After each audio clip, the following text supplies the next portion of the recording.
I know we've only known each other for 4 weeks and 3 days, but to me, it seems like 9 weeks and 5 days.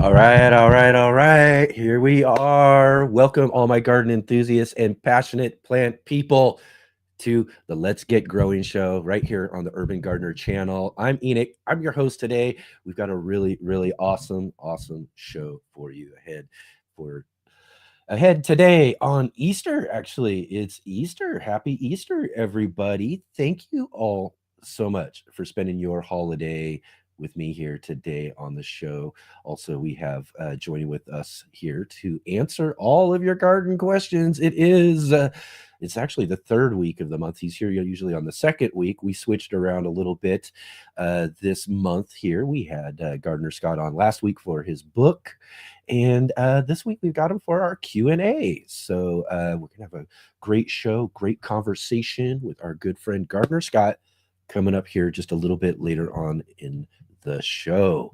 So again, thank you all so much for spending your Easter with us here today. I really appreciate it.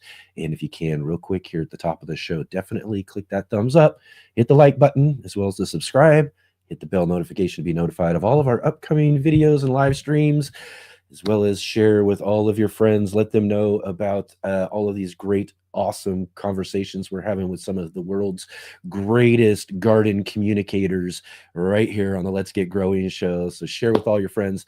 Let them know that we're here every Saturday and Sunday at 11 a.m. Pacific time, 2 p.m. Eastern, except for the occasional, Saturday or Sunday where I might have to take a day off, which was the case yesterday. I really do thank you all so much for showing up anyways. I got a great email from our facilitator, Jay, talking about how the conversation was really great. I dipped in real quick just to drop in a comment when I had a quick little break to do so yesterday. But I did go back and look, and it was just really awesome to see that even though we didn't have a show, that all of you as a community still kind of joined together anyways to have a little bit of a conversation and hang out with each other. And so I got an email talking Jay was talking with David from Bowtie Life, and was usually kind of I talking about how I usually, take those open chat ones off of the main page shortly after those sessions have ended. But they were talking about the conversation was so great that maybe we should keep it up so people can look back, that even though we have a really a show that's not live that day, that even the community still gets together, has a wonderful conversation. So I will do that. So I'll let you guys know, Jay, David, all of you who were in the conversation yesterday. Definitely, I'll leave that open for all of you as well too. So it was really cool to see you all do that. So thank you so much. And big, huge shout out to all of you who watch on the replay. Thank you so much for being here on your time. I really appreciate you dipping in to check in on what we've got growing on here on the Let's Get Growing show. And if you can, get into the comments below or on there, wherever the comments are for you, jump in there and let me know you're here. Let me know if you got any questions, comments, suggestions, anything like that, or if you just want to say hi, definitely do so. I love to hear from all of you. So drop into the comments. If you do have any questions or comments here today, especially questions for our guest today, this is a Q&A show today. So I expect to see all sorts of really great, awesome questions for our special guest, our good friend, Gardener Scott. Whoa. Here just a little bit later on in the show, and definitely put all those questions into big capital letters for us there. And also follow all the links down below to our guests and contributors and all of that, our other social media as well too. And again, thank you all so much for being here today. I got something that really wants to choke me up there, but I'm gonna work past it. I'm gonna get past it, hopefully. Right on. So like I said, we got Gardner Scott coming up here in just a little bit. So hold on for that Q&A session and think up some really great questions for our good friend Gardner Scott. We have been talking about here the last couple of weeks though too. It is National Garden Month. So we're celebrating National Garden Month here on the Let's Get Growing show. And I've been talking about how I'm looking to celebrate National Garden Month. I'm going to go and set up some seeds. I'm going to go and take those over to some of my neighbors. I'm going to invite them over to check out the garden as it's starting to really get going here in this growing season, and let them check it out, show them and talk to them about how easy it is to start up a garden of their own and all of that, and give them some seeds to get started with, maybe even offer them some help if they need to get something started. But that's kind of what I thought would be a great goal to do for National Garden Month for us gardeners who celebrate Garden Month every month, would be to, get out there and share with other people who might not have a garden, and maybe encourage them to get one started for themselves. So that's a really great way to do that for National Garden Month. Right on, right on. Like I said, we got a really great show ahead for all of you here today. Lots and lots of things growing on here. I'm trying to be sure that I'm hitting everything I wanted to make sure I got here at the front of the show. Real quick though, let's drop in and say hi to all of you folks who are spending your Easter with us here today. And of course, we want to say hi to our good friend Jay Dixon, joining us from Midwestern Ontario, Canada, hanging out here in the chat and facilitating the conversation. Keep an eye out for all of the links that Jay shares with all of us. And if you have any channels or anything like that, you like a shout out or anything, definitely let everybody know, or let Jay know in the comments there as well too. And she'll drop in a nice link for you there, as we'll do a nice little shout out in the chat for you. And yeah, help give some support to all of you who are out there sharing what you're doing in the gardening community. We all love to see what you've got growing on. And also, hello to our good friend Adam Burley. Hello and happy Easter, everyone. He says, joining us from Central Point, which is just right up the road from me here in Southern Oregon. Thank you, Adam, for being here with us today. It's great to see you. I see we got Big Will Dog in the soil. He says, I just got done planting some herbs, marigolds, and strawberry starts in my Indianapolis, Indiana garden. That's lots of great stuff getting going. Like I said, great to see everybody digging in and getting their gardens growing now. It's pretty much that time for, I think all of us are really now getting a chance to get our hands really dirty in the soil. So it's great to see. Let's see, we got Dusty Flats joining with us. Thank you, Dusty. It's good to see you here. Awesome to have you here with us. Right on. Let's see. Big West's Lawn Care. He says, a gardening coffee house. Yeah. It's great to see you, Wes. Great to have you here. And David says, showed up. The Wasco we have on Easter has arrived. Yes. Again, too, that was one of the things that Jay was saying to me, and I was noticing in that conversation yesterday. Everybody was just really having some fun. All right.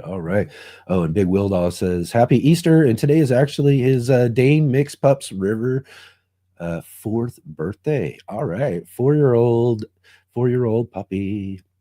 I was actually just thinking about that the other day. I was thinking about George and how old he is, because the time is just flying by, and I wasn't thinking about it too much, but yeah, he's over 6 years old now. And I remember when I got him as a little 1-year-old as a rescue, and it's great, so he's been with me now for 5 years. That's just really awesome.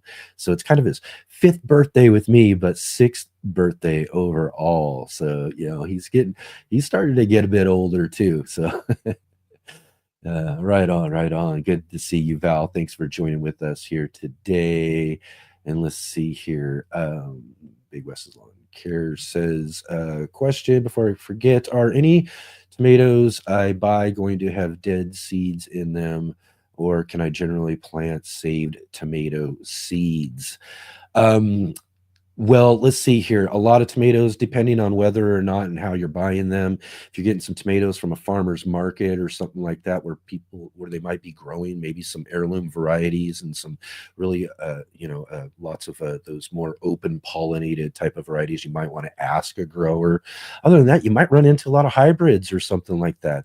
So you might not get true to what that tomato is that you bought at the store, and you plant that seed out and then it grows some other version of one of the parents or some sort of in between within the genetics, and that's the sort of thing that you can run into with planting out hybrid seeds that you save. So ultimately, I don't bother at all with them unless I know for sure it was an open pollinated or heirloom variety of tomato. And at that point in time, yeah, I'm going to save some seeds because I want to try to grow that variety that I found. So that's kind of what I would say on that for sure. Definitely.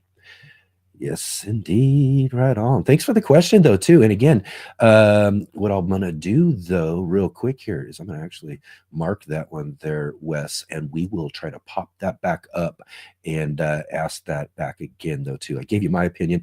We'll ask Gardner Scott what he thinks as well, too, when he comes up here a little bit later on in the show as well, too. Let's see, Riverdale Gardens.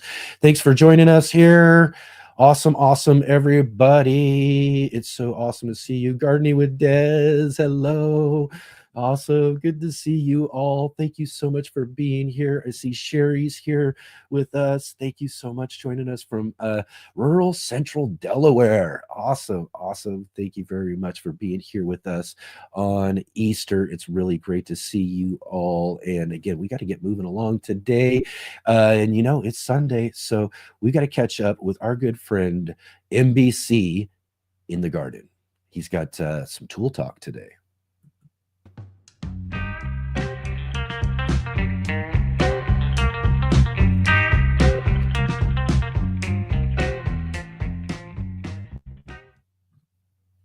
Hey guys, I'm Mark Boucher Colbert. You're in the Garden with MBC. Today we're talking tools. I'm going to take you through some of my favorite hand tools. We're full on in spring right now, and it's really just time to be tooling right up, right? And maybe each year I try to add a new tool or two. I try to take care of the ones that I have. Sometimes I'm getting rid of tools because they didn't live up to their promise. Anyway, hand tools are wonderful. I use them a lot, and let's jump in. So first of all, let's just talk about tool quality. So I have two tools here, kind of cultivator rakes. This tool has been repaired. Look at that. I found a chunky wooden handle, drilled a good hole and hammered it in. It's not coming out. This thing now is going to last for the ages. If it breaks, all I need to do is saw that handle off a little bit, re-drill a hole and hammer it in. I'm good. So the basic, this part of the tool is really sturdy. It's all made from one piece of metal, but the way it was mounted in this was kind of a children's rake. The way it was mounted in the shaft was really poor. It broke. So you could take a tool like this when the metal part is promising and looks good and sturdy. You can just redo it. Something like this has been useful, but poor quality material. You can already see the tines bending.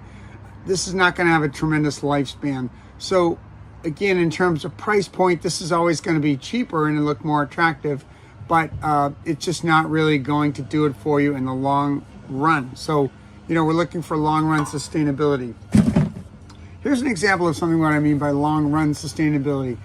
First of all, this is an elegant tool. It's kind of like a little bulb spade, or I forget what it's called. It's made by the Dutch tool company DeWitt, and it is imprinted on the handle, says guaranteed a lifetime. So first step, a company that offers a lifetime warranty is serious about their tools. Look at how beautiful it is though. One piece of heavy duty metal sharpened on the edges, wrapped snugly around the handle and held in place with the screw, or actually some kind of doesn't really have a head, so you can't take it out. Anyway, it looks like it's fixed in the back too. This is a comfortable tool to work with. I can get a lot of leverage when I'm digging holes. I use it for transplanting all kinds of things. I paid about $60 for this tool. I think I've seen it as low as 45. There's what's a British garden company? I forget right off the top, but they have a nice stainless steel version that I just saw for as low as 45. Anyway, in that range, you're going to find the quality that you want, and you're going to find a tool that's going to last you a lifetime. So I think, you know, when you're thinking of something like this, you want to be going a little bit up, maybe a little past your comfort zone in terms of price, just because the quality is going to be a lot better. Now, it doesn't always mean that the quality is great just because something's high priced, but those two things do tend to follow. What are we looking for? We're looking for sturdiness of materials and, you know, durability, craftsmanship, maybe even beauty. That's nice, right? Here's a tool that's done me really well over the years, the Hori Hori weeding knife. A very powerful tool, but I'm pleased to say, and I'm satisfied with this. I mean, you see, I've abused it. I've left it out. It's not looking great, but it's survived the test of time, boy. I could sand this down and put a little oil on it. I could take some of the rust off of that. But I have found a new version that I like even better. This is from Bridgetown Tools right here in Portland, Oregon. First of all, it comes with a beautiful little snap-on holster, which I really like, because, you know, I'm not always having a belt on, so I like that I can just snap that over the edge of my pants or into the pocket. A lot thicker. This basically the same design. The serrated edge is much more ferocious, and the metal is a lot thicker. It's a little bit more sculpted, so you get a bit more of a trowel effect there. Heavier in the hand. The handle's been designed better for more hand comfort. So nice upgrade, right? This is sturdy and really doable. It's only one piece of metal, as you can see, one continuous piece of metal. That's always a good sign.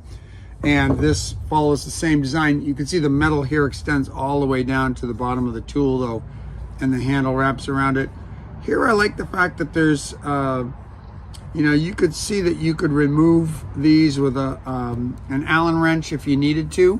I'm sure the company would just sell you the handles too. Companies like this tend to understand that the tool is going to last a long time. Maybe the wood's going to decay faster than the metal, and they'll usually provide the parts so you can part it out. That's another sign of a good tool company. Anyway, Bridgetown Tools are really worth a look. I also like this little hand weeder that they have, this little loop weeder. It is made out of plastic, so but the kind of work that's going to be done is really up here mostly, and that's a nice stainless steel loop that really allows for quick and efficient cultivation. So anyway, gotta have my Hori Hori weeding knife, and I like this Bridgetown upgrade. Here's one of my faves, the Cobra. Again, pretty much a straight, a solid piece of metal with a flare at the end. There's the Cobra head, and kind of a foamy plastic handle. Not foamy in that it kind of lightweight, a little bit airy, not heavy, very light tool. This is a great tool for cultivating in narrow strips between narrow rows. I also use it just for digging and loosening the earth. Here's another great little digger, the Soil Scoop. Curved blade, serrated edge. Definitely great for mixing, turning, hollowing out a planting area. I turn to this tool a lot, like this tool. All right, we're gonna step into name brand recognition here. This is a Fiskars brush hook. This thing is incredible. I love Fiskars tools. They always tend to be top of the game, top of the line. I'm going to show you one in a minute, though, that it isn't exactly. I found something better, but still, they're really well made. They do guarantee everything. I've sent some things back when things have broken, always getting a replacement, no questions asked. This thing is awesome for, as it says, it's got a sharpened inside here. Definitely great for clearing brush and such. If you're doing blackberries, I definitely wear gloves because a lot of times those things scrape along. But I just use it as a soil tool as well. Sorry about the motorcycle gang going by. I'm gonna give it just a 30-second pause, 20-second pause. Oh God, these urban neighborhoods, you can't predict what's gonna happen. I was trying to make this video yesterday, and we have a little pocket park right next to us. And there was so much, there was a guy just going off, cursing the world, cursing everything. I was like, no, that cannot be the background for this video. That is not a suitable background. Anyway, here we are. We're back. The brush hook, the Fiskars brush hook. I love this thing. Super sturdy. A Japanese sickle, grass sickle. This is an elegant little tool for mowing in small areas, just getting weeds down if you need to without pulling out a weed whacker. Very light. The metal is easy to bend, so you got to go carefully with this. I have some old ones.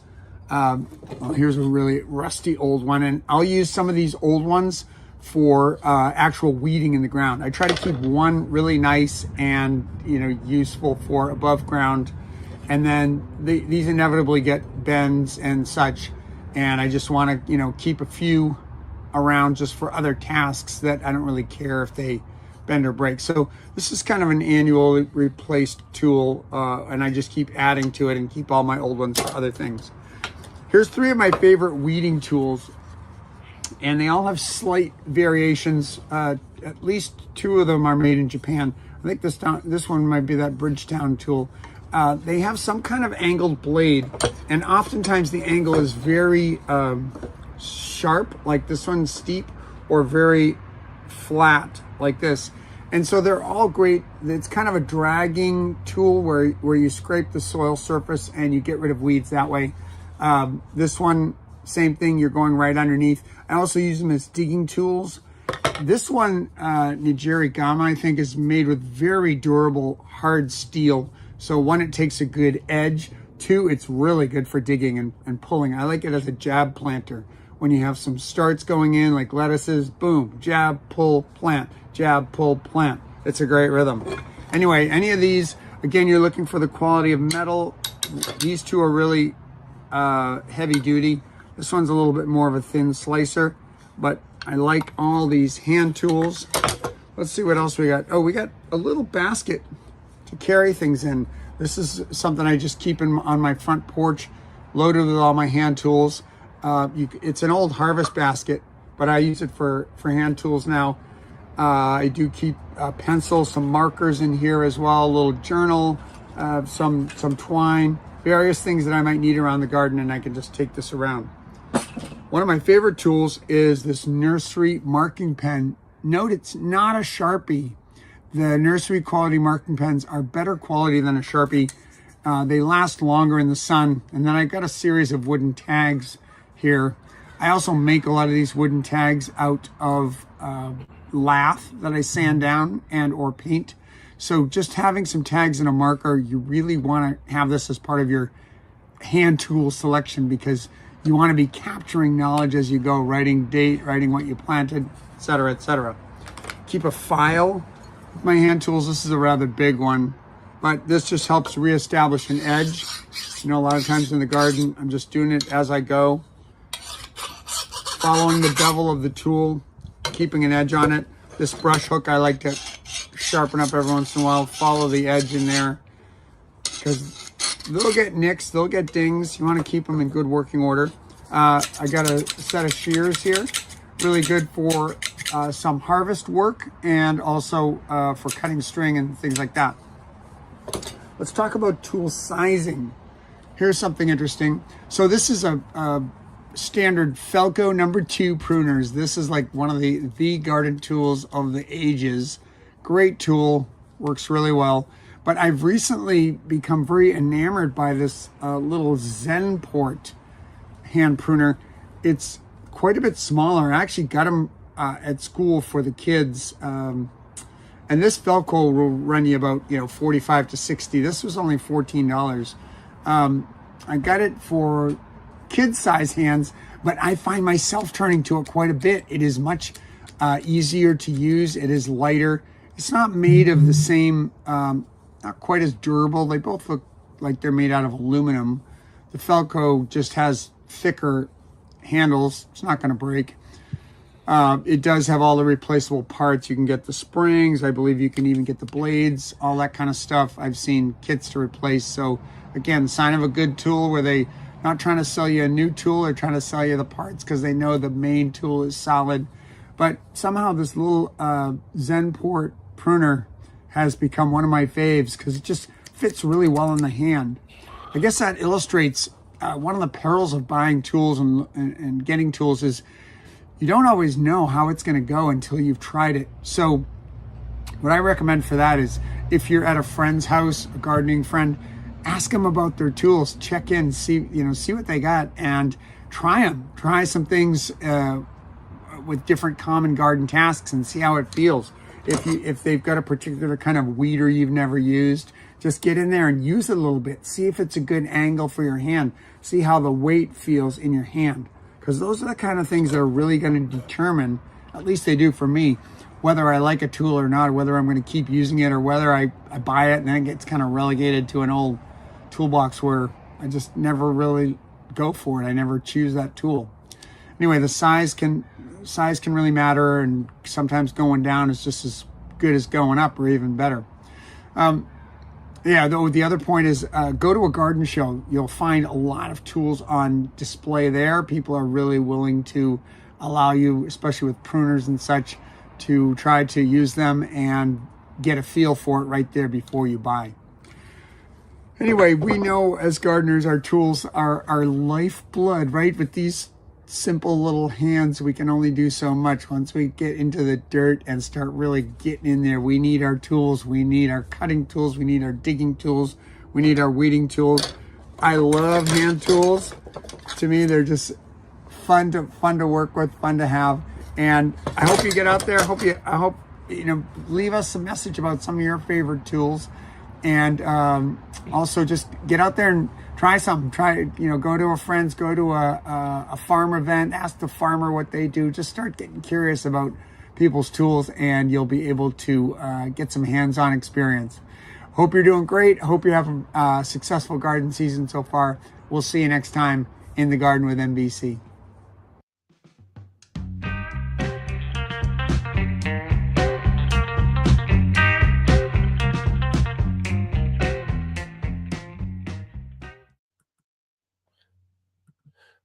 All right. There we are. And excellent. Thanks to Mark Boucher-Colbert, Mr. MBC, for taking his time there to show us all about those tools. He's got so many really cool tools and a lot to know about those. Keep them good, keep them clean. And let me know what your favorite tool is. Drop into the comments there down below if you're here on the replay, or in the chat if you're here with us live. And if you are here with us live, definitely be dropping in those questions that you have here, as we've got our good friend Scott Wilson, Gardener Scott, joining with us here in just one moment. Let's see here. I did want to mention that last Saturday on the show, we did have Jason Williams of the Cloud Gardener UK join with us, talking all about green spaces. He went on a worldwide trip to learn all about different green spaces around the world. And we had a really awesome conversation with him about that. And we got to meet Audrey from Audrey's Little Farm. And just great to meet those gardeners there on our Saturday show last week. So go back and check out that show. Plus, last Sunday was our monthly gardening book club with our good friend MBC as well too, our co-host. And we've had so many great gardeners and books on our book club. And this last month we were featuring, yep, you guessed it, our good friend Scott Wilson, Gardener Scott's Guide to Raised Bed Gardening. So that was our last Sunday's show. And as I mentioned too, we did kind of a little flip around. So we had our monthly gardening book club last week, so that our good friend MBC could have Easter off today for the live show. And so Gardener Scott is with us again too, because he's here with us usually on the second Sunday of the month. And so we just flipped that around. Now he's here with us for our gardening Q&A with Gardener Scott.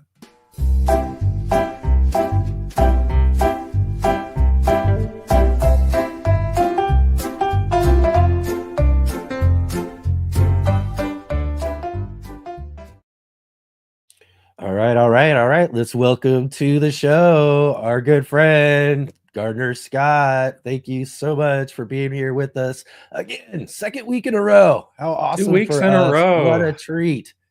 Happy I was just Easter. going to mention again, too, one last time, real quick.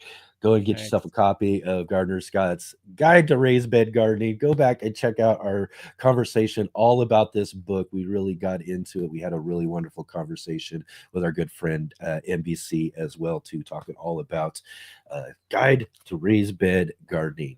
Thanks again. We were pretty thorough talking a lot about the book, so it was good. Yeah. That was and it was a really good book-centered conversation too, which is awesome about the book club. We've been having so much fun and really just enjoying this whole book club thing, and even better to be able to jump right in as soon as your book got out to get you included into the book club as well was really awesome. I appreciate that. Yeah. One other disclaimer though, too, before we get going though, too, we are doing 2 weeks in a row with our good friend Gardner Scott. That is also kind of, because we're not going to have you next month. We got you 2 weeks in a row this month. So definitely, everybody, make sure you get your gardening questions in today. Jump in there. I'm going to try to keep an eye out for those as well, too, throughout the conversation here. And make sure we get your questions answered here, as, again, he won't be here with us next month. But you can always catch up with him on his channel, too. And we'll talk about that a little bit later as well. He's got live streams doing Q&As as well, too, every week. We'll talk about that here in just a little bit as well, too. But let's jump right in. We did have a couple of questions that were already popping in, so we're going to jump right into your questions, everybody. So definitely put those into the comments there in big, bold, capital letters if you can, so I can see them. And let's see here. Wes asked me earlier before you were on, and I jumped on and kind of gave him my opinion here, but he asked, are my tomato or any tomatoes I buy, like at the store, going to have dead seeds in them, or can I generally plant or save those tomato seeds? So yeah, you can expect some dead seeds in any packet that you buy, but there's also a high likelihood that you'll have no dead seeds. So the reputable seed companies actually do germination tests, and there are different rules for different parts of the industry, but you can expect that the seeds that you buy are going to have a germination rate well above 90%. Doesn't have to be 100%. So there is the chance that you might have some non-viable seeds in a package that you buy. Because they do a germination test, you might actually get better germination from seeds you buy than seeds you save, because a lot of us will save our own seeds and have very good germination, but it seems relatively rare that we get 100% germination on the seeds we save. So a lot of it depends on how you store the seeds and what your source is for the seeds.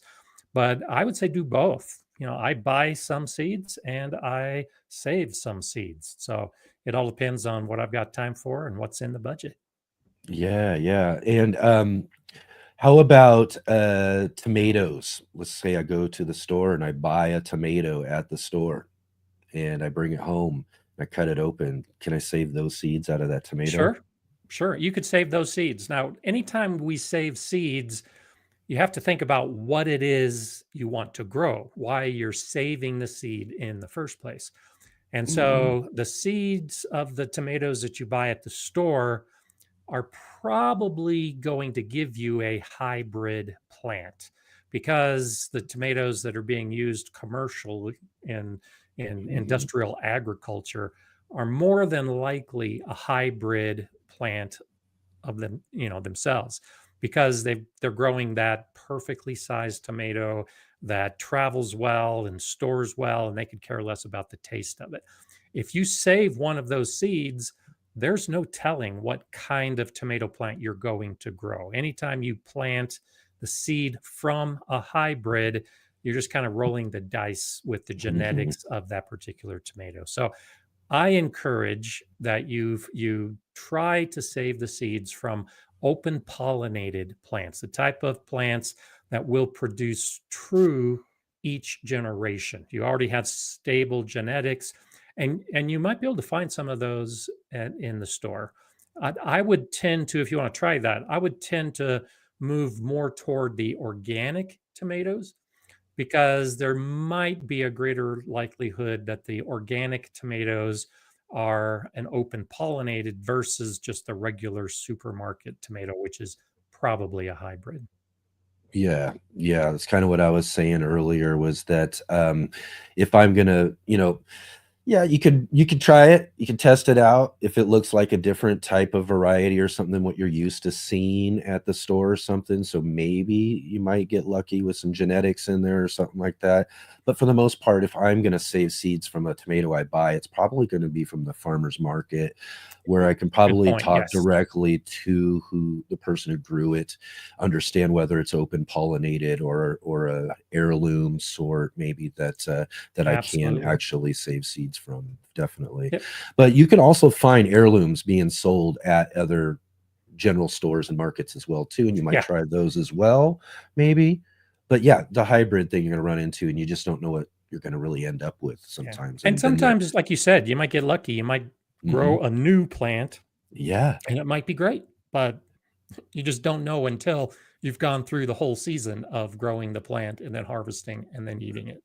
Yep, exactly. And that's the thing with the trying and testing out, the kind of like, can I save this seed type of thing, and you do it anyways and you plant it out, is you got to go through that whole process really before you really figure out whether or not something's viable or not, which Yeah. is fun to kind of play around with annuals and all of that. But really when we get into, say, saving a seed from an apple or Yeah. another type, or a stone fruit or something like that, you know what I mean, and we're trying to grow out a tree, and now we're talking about years of Yeah. having And to you can wait to expect figure out. basically every apple is a hybrid because apples require another tree to pollinate. And so you're exactly right. You can save apple seeds. In fact, I actually have some apple seeds in my refrigerator right now with the intent of tracking it over the course of 5 years or more to grow an apple tree and then wait for it to fruit and then taste it. And Yeah, who knows what it's going to be? That's a very long experiment if you do something like that. exactly. Hey, some of them are fun though if you got the Yeah. time and you're just doing tons of different stuff and you just got something you just want to have over there doing what it's doing for a while to see what it does. Hey, Yeah. sometimes those kind of experiments are fun anyways, to give them a shot and give them a try. But yeah, got to be aware of what we're possibly going to get though too before we really get into it. Sure. So let's see here. Also, Serena was asking, I think she was, what are those tall, thin green weeds that are sticky to touch and can cling to each other? She says, I I weed whacked a lot of it. It don't was know. growing in clusters along the fence. Yeah, I'm not sure. There's several of these weeds though that are kind of like really sticky though too, and Yeah. some of them you just walk by. I can't remember. There's one of them. Oh, what was the name of it? It's growing over at my friend's place, and it is just awful. Like Yeah. I don't have anything like that here. it will literally almost reach out and grab you and stick to you and Okay. just hold on to you and literally like rip the plant as you're trying to get it off of you. It's quite something. But yeah, Yeah, not too that's the sure kind of either. thing I'm never to, really good at weeds myself. yeah, that's the kind of thing to Identify. contact your local master gardener group. Most master gardener offices have a place where you can take a plant and they'll identify it because most of the weeds, most of the native plants are very localized. We all have different weeds. And so if you go to a master gardener office, they're going to be able to tell you what the local weeds are much better than some of us who live in a completely different Mhm. region. Yeah, because there's lots and lots of differences in weed types depending on where you are. There's a lot of similar ones, but there's a lot of different ones for sure. All right, let's see here. Let's get to another question. Okay. Utai was asking, Gardner Scott, are you live streaming from home or are you having fun with grandkids today on a trip? So I'm at I guess home. he's wondering what you're doing to celebrate your Easter or whatever, Yeah. right? So I actually spent some time with my grandkids a couple days ago, Yes. And I'm here today live streaming with you, and then of course I'll be live streaming tomorrow on my normal Monday live stream. So uh, I am gonna spend some time with a friend today, but not the grandkids today. Right, Next right. week Yeah, as well. So this week and next week I'll have some time with them, just not today. yeah, it's kind of a similar story for me. My daughter's out to go visit family, so it's her opportunity to get out of town, go visit family and all of Exactly. that. So I got to spend like Thursday and a little bit of Friday before they left with my granddaughter and get a little bit of time in before they took off and hit the road. So they're off visiting family for Easter. So I'm here at home too. And what better thing to do to sit here and hang out and talk with all of you and That's Gardner right. Scott about gardening here today. So again, everyone, throw in those garden questions you might have into the chat there, and we'll try to get those asked here while we're talking with Gardner Scott. I already see we got good questions coming in so far.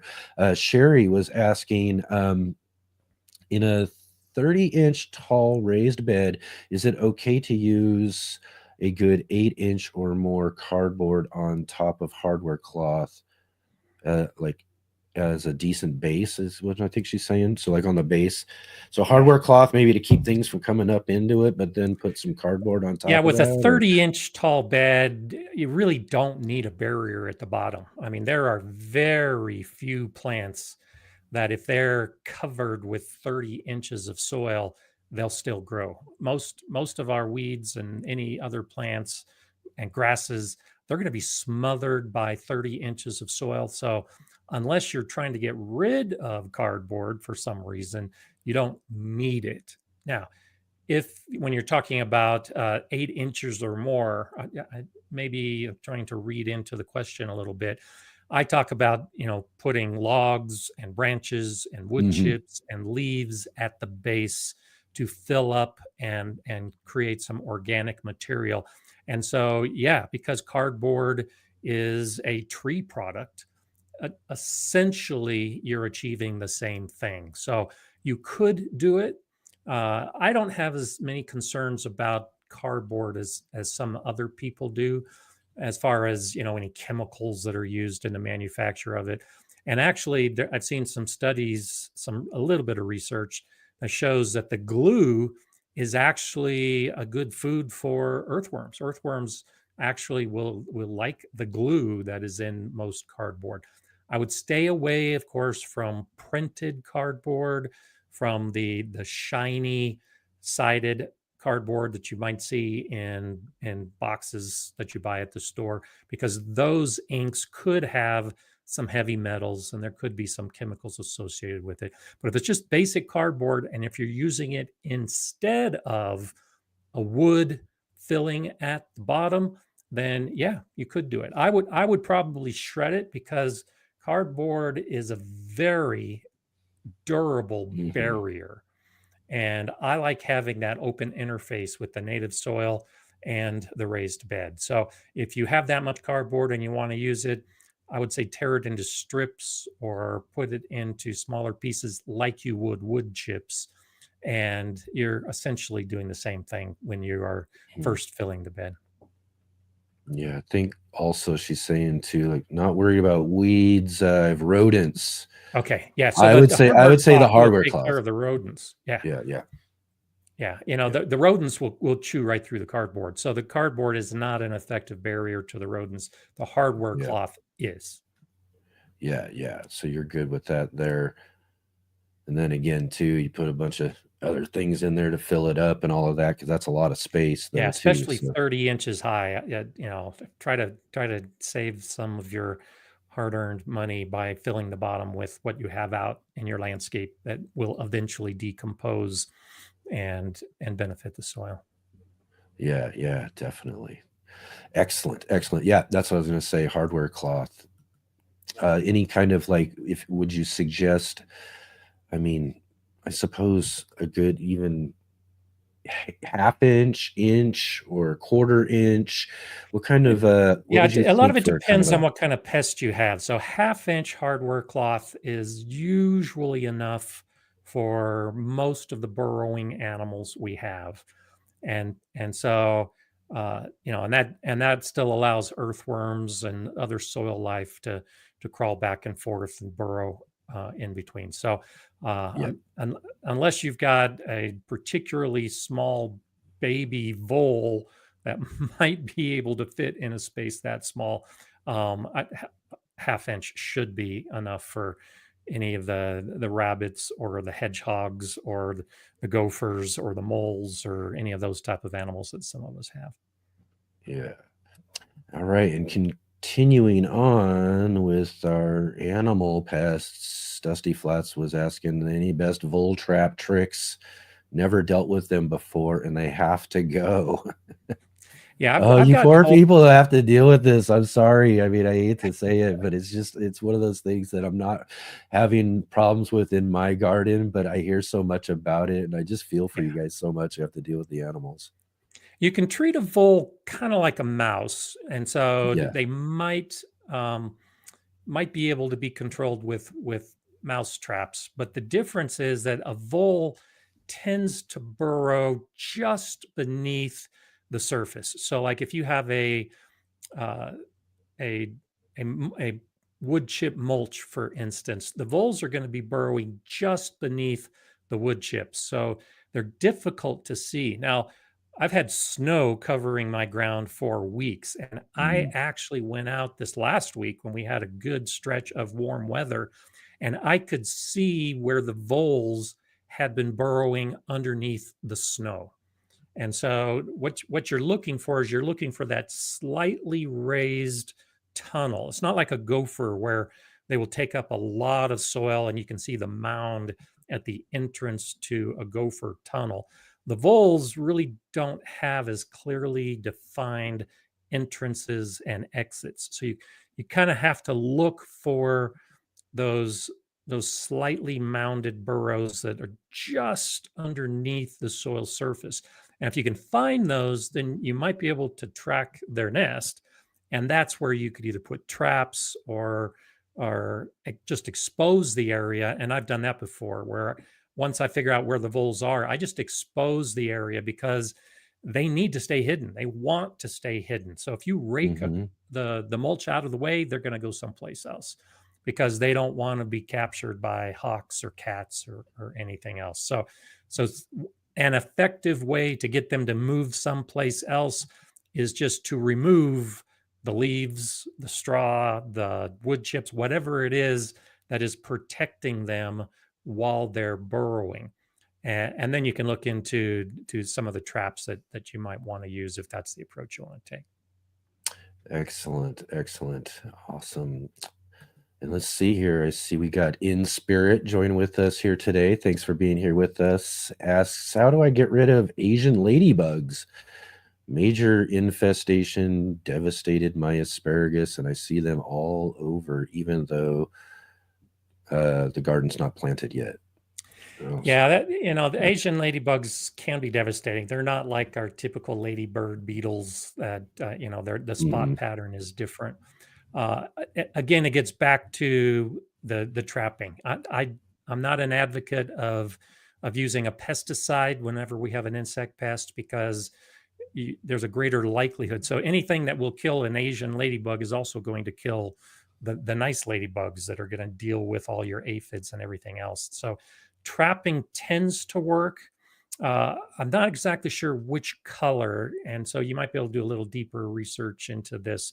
There are certain colors that will attract pests better than others. So, for instance, I've used the yellow sticky traps in my garden because yellow would attract the insect pest I had at that time. You can also get blue sticky traps or red sticky traps. So I don't know offhand what the color is that would entice the Asian ladybug, but look into that as an option. And then also look at other potential traps that might also attract them. And you might be able to hang them from your plants or your trees. And as they're flying around, they're going to be attracted to that particular color and then trapped within it. Yeah. All right. And let's see. English Lady's Garden, real quick. Stay on the theme here. Found huge caterpillars in my garden.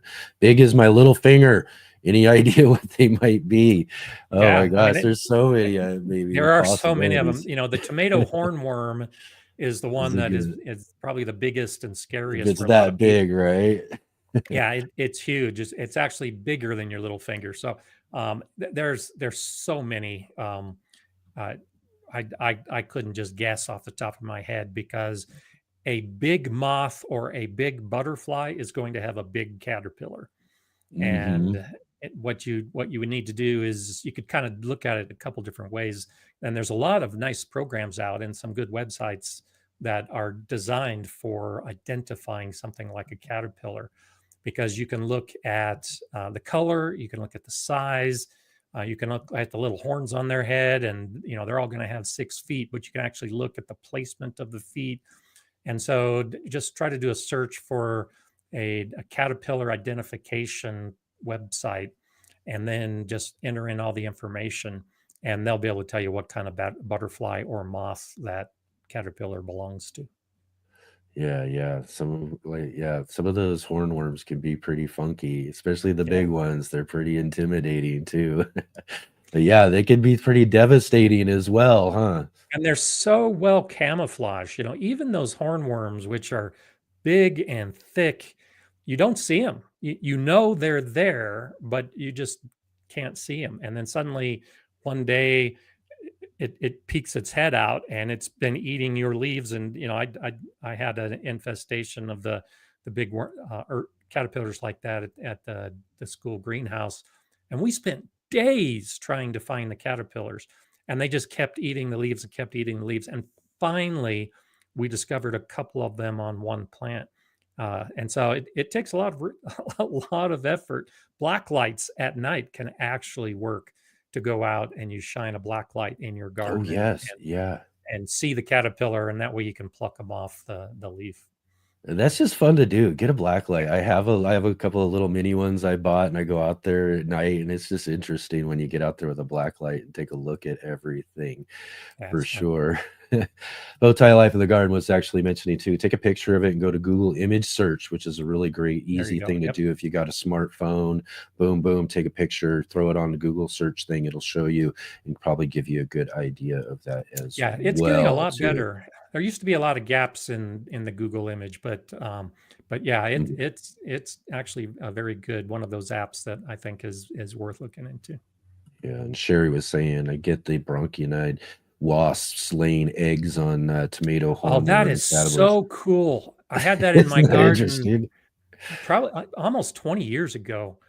Yeah, It's so amazing when you see the big hornworm and you got all these little white eggs. It looks like white eggs that are yeah, all across the back of it, and that's what the wasp has laid. It's so cool. I've only seen it personally in my right, garden one time, but right. I know they're out there and they're very welcome in my garden if I ever have that problem again. Yeah, but I suppose though too is that that hornworm still gets a good little bit amount of life to eat up a bunch of It stuff does, still yeah, because while it's being while it's you know slowly being eaten from the inside. exactly.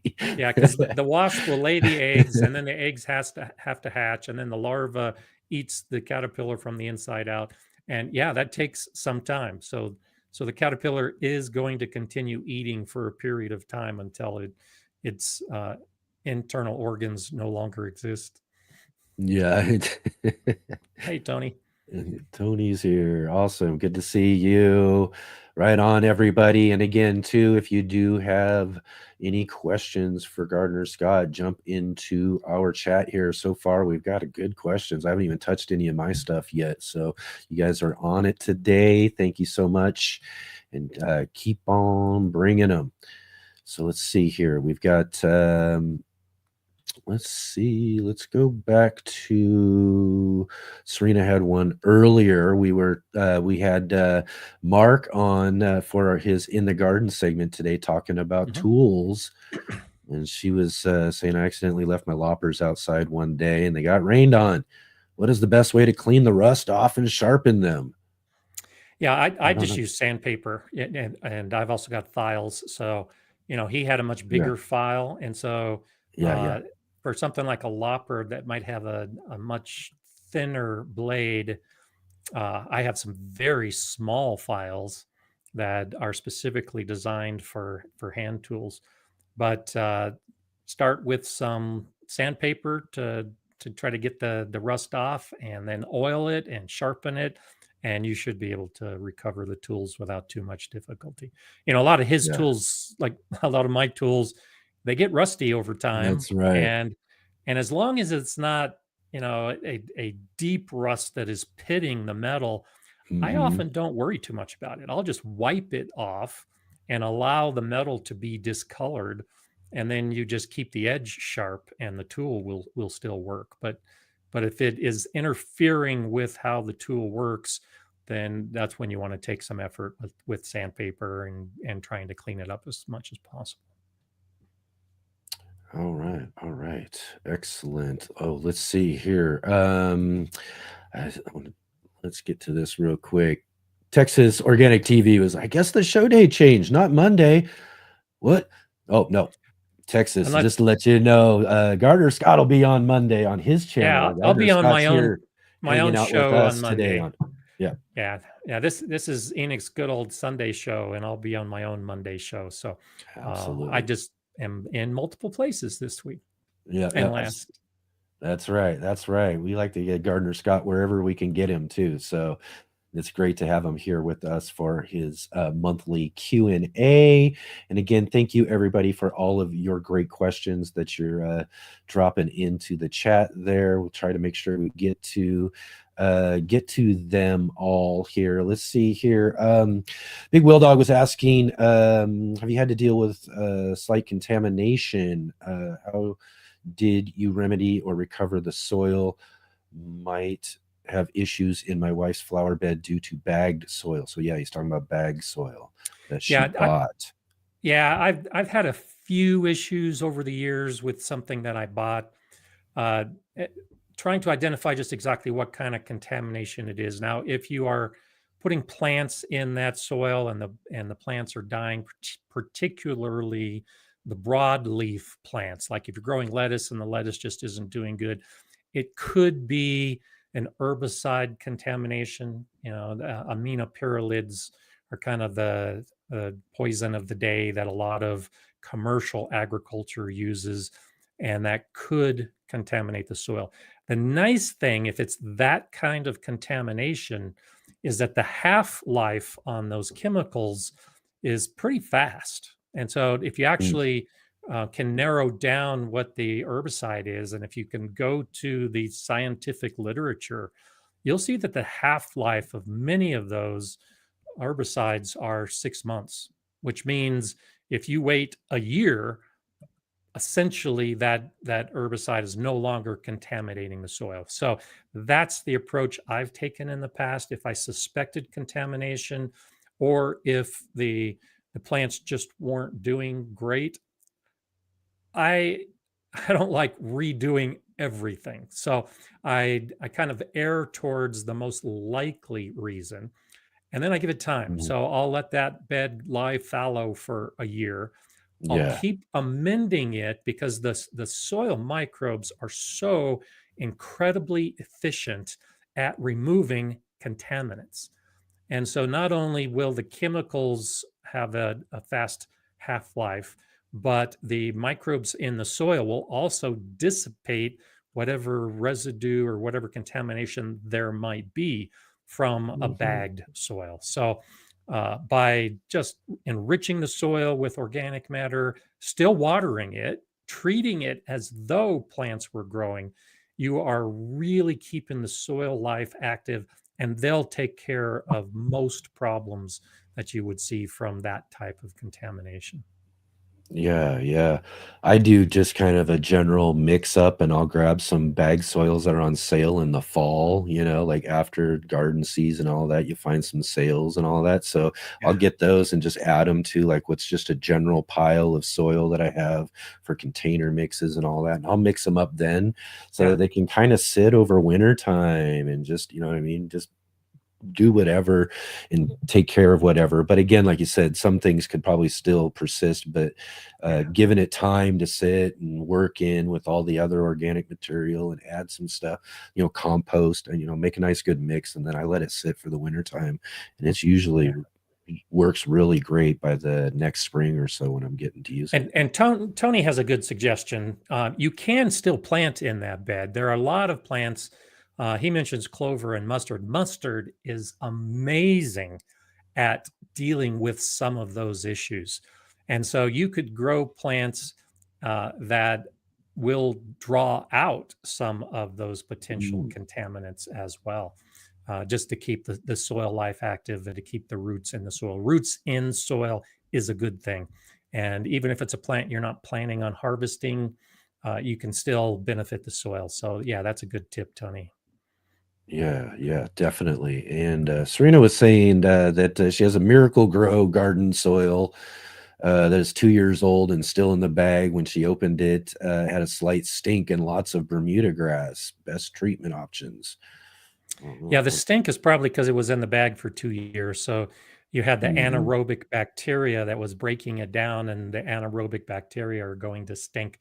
And the best treatment for that is just air it out. Just put it out in the sun, and all that anaerobic bacteria will die. The sun's going to kill it. And the same with the Bermuda grass. A technique that a lot of people will use if they have something like that they suspect are contaminated by seeds, like weed seeds, is to actually grow those seeds. Go ahead and take that potting mix, put it in a big tub and water it, and let those weeds grow and pull the weeds, and let those weeds grow and pull the weeds. And eventually all those seeds will have germinated and grown. And when there are no longer any plants growing in it, then you can use that soil in your beds or in other pots or whatever your intended purpose was. So lay it out in the sun, that'll kill some of it. And then enticing those weed seeds to germinate before you put it into another pot can make it a little bit easier. Yeah.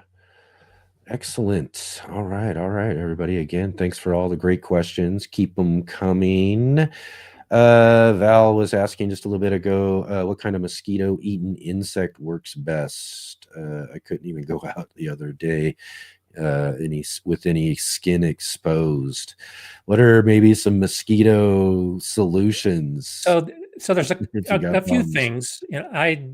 I live in a pretty dry area, so I don't have a big problem with mosquitoes. But during the summer, when we have our thunderstorms roll through, we suddenly develop a mosquito problem because we've got ponds that are filled, and we've got puddles that are filled.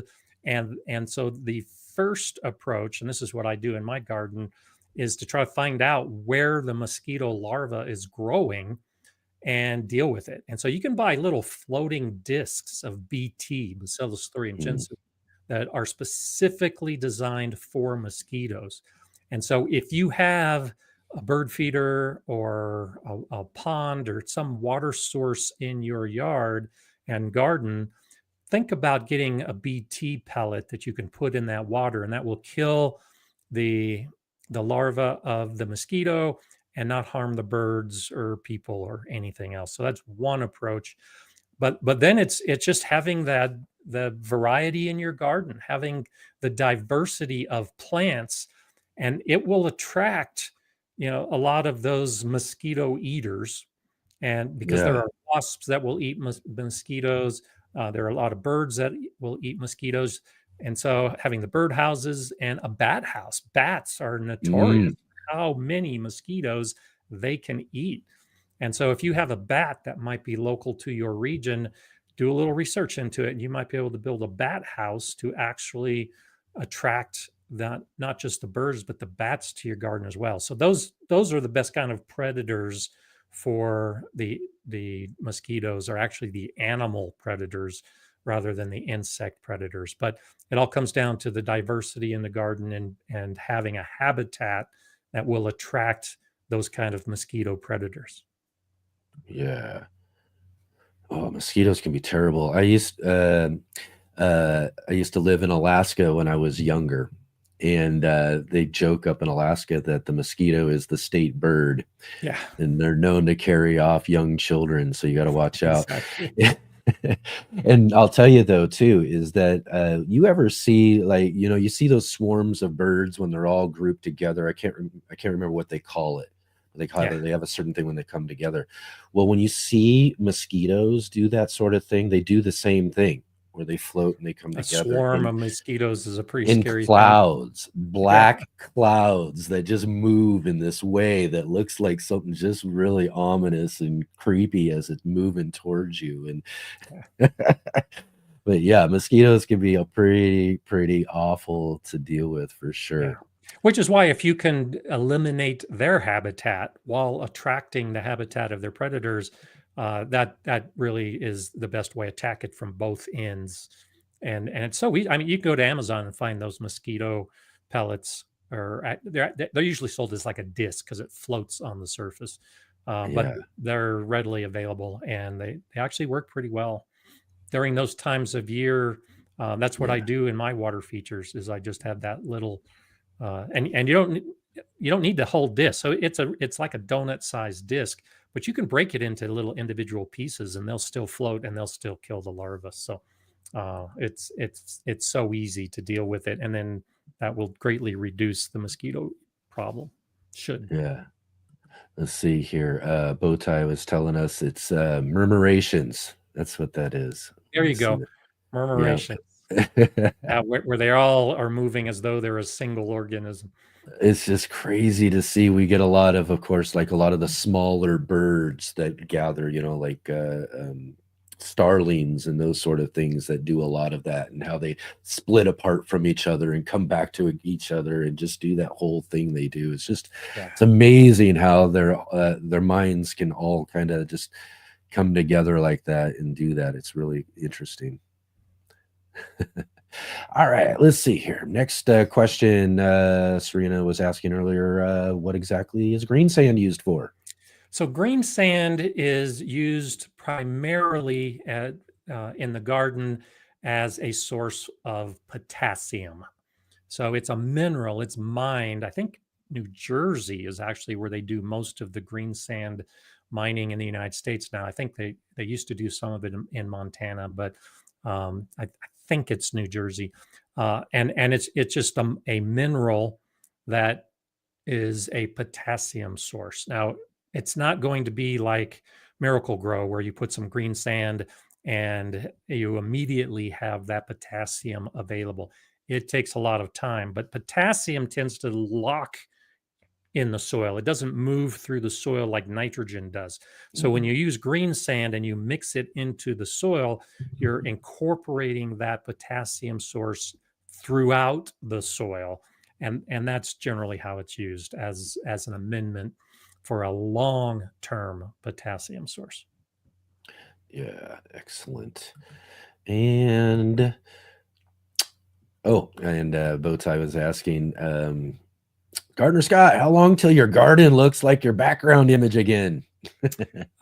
So my background image was taken in September of last year. And so that's how long it's going to be. We still got a little ways to go. Everything coming along good though. We had snow yesterday with a high. So yesterday and the day before, the high temperature was below freezing. The high temperature was below freezing. And we had snow. So there are plants that are growing, the perennial weeds in particular. But my chives are coming up. My trees are starting to bud. I have some of the trees that actually were flowering. I had a plum tree that was flowering. I don't know if I'm going to get any fruit this year because we had that severe cold and snow. But there's a few things that are growing, but nothing in my main vegetable garden bed other than the garlic. Everything else is going to have to wait till things warm up. All right. Again, everybody, great questions. You're all dropping them in and everything. I haven't even had a chance to really get into talking about mine, but we're really kind of touching on it just a little bit there as you talk about the snow and all of that too. It's and we kind of talk about that a little bit each and every year as we're getting to this time of year. A lot of people and a lot of gardeners really focus in on zones when they're thinking about their garden and when and to plant and all these other things. But zones are really more winter specific. And let's talk just a little bit real quick about last frost dates and soil temperatures. Yeah, I'm glad you said that. We've talked about it before. Your Mhm. zones have nothing to do with growing. In fact, I was reading a blog last week from a fairly reputable company. It was a Mhm. nursery company, and they had a link to this particular blog, and so they were talking middle of April, and Yeah. they're saying now's the time for Zone 5 to plant their garden. And I'm in Zone 5, and I'm still a month away from planting my garden because of days like yesterday when it was cold and snowy. And so to Yeah. try to equate your zone to the timing of your spring and summer garden is a big mistake. So don't fall into that Mhm. trap. There's no correlation. The zone is purely the coldest average temperature you have in your garden. And you're exactly right. What's more important is the last frost date. And so my Yeah. last frost date is almost exactly a month away. Yeah. May 18th is the average last Right. frost date in my area.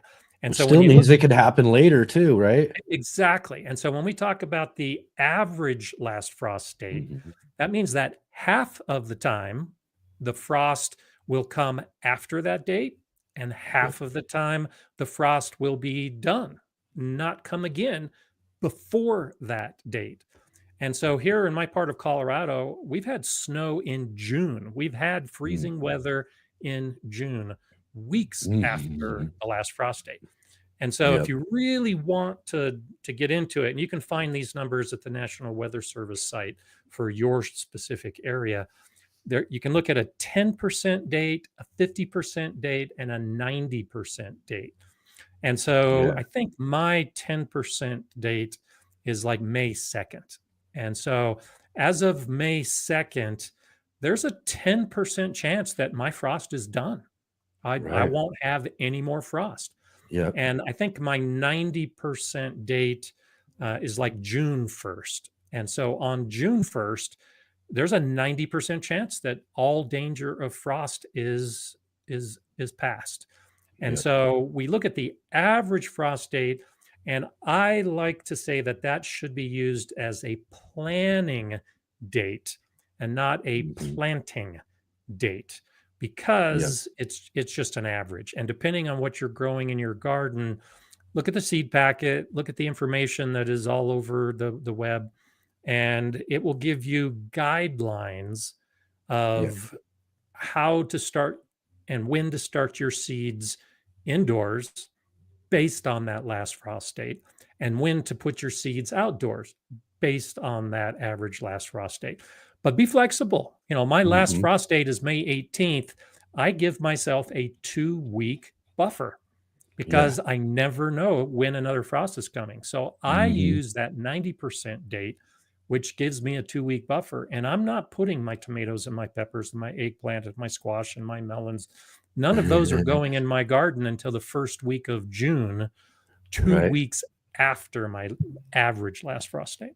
And ultimately, you're gonna get down into that soil and find out how warm it is too, Yeah. to make sure Yeah. that And those and I plants are gonna always use my thermometer. And so last 2 years actually, Mhm. on June 1st, that first week of June, I go out with my soil thermometer and I measure the soil temperature.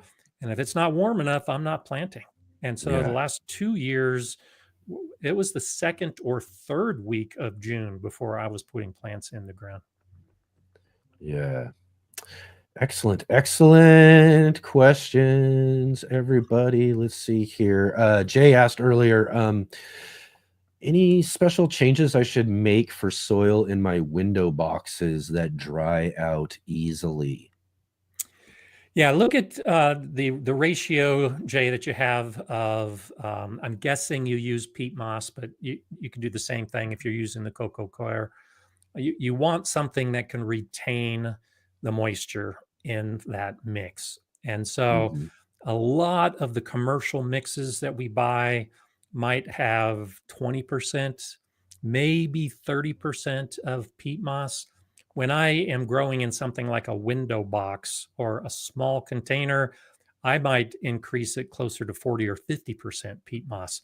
And you want to keep it moist because peat moss and coco coir are both hydrophobic. So if they dry out, it's very difficult to get them moist again.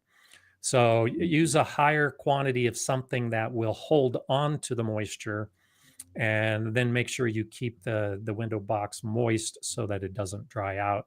And that should benefit you. You can also line a window box with like a Scottish moss, the dried moss that you can get, Yeah. and that's another way to try to encourage some extra moisture retention. All right. Excellent. Excellent. We have to move through these here. Boy, they're coming in, coming in. Good. All right. Sherry was asking, I have a bag of black mulch. No idea what the coloring or no idea, or she says, okay, no idea what the coloring really is. Should I use it in a food garden? Leave it out at the age of my land. Yeah. So, as we approach Memorial Day and Father's Day and Mother's Day, that's typically when all the big sales go on at the Mhm. garden centers. And you will see the red mulch, like bright red mulch, and you'll see the black mulch, the bright black mulch. Yeah. And who knows what they're actually using for that coloring. Right. So, unless you know what it is, I would suggest not using it in the vegetable garden because honestly, I just don't know what it is they're using. I doubt that it's harmful to people, but it could be harmful to plants. And Mhm. so I would stay away from putting those around, my edible plants because I just don't know. But in the landscape, I've used some colored mulches in the past in an area that I wanted a particular color to accent pots that I might have or plants that I might have.